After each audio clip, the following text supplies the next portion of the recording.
What's up mga kulot? Gusto ko lang i-share sa inyo yung favorite ko na portable fan from Surfly.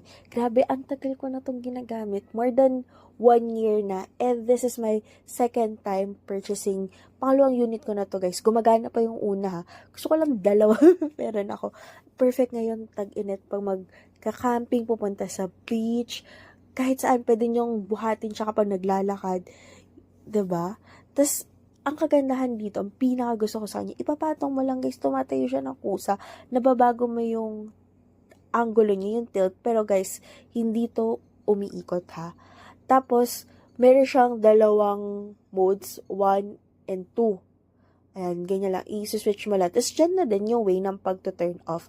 Tapos, yung binili ko na battery ay 10 cell battery siya. So, usually, naglalast siya ng 8 hours. So, kapag dalawa, imagine, 16 hours may electric fan ka and i-charge mo lang siya sa bahay. Siguro mga 1, 2 or hindi ko maalala. Basta usually kasi iniiwanan ko lang.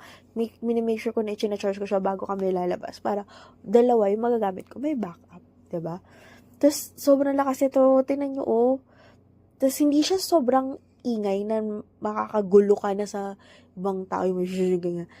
At saka ang nagustuhan ko, hindi siya mabilis uminit. Tapos yung package na binili ko, guys, may portable charger na. So, wala ka naiintindihin.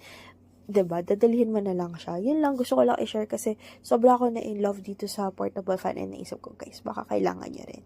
Yun lang, sa susunod ulit. Bye!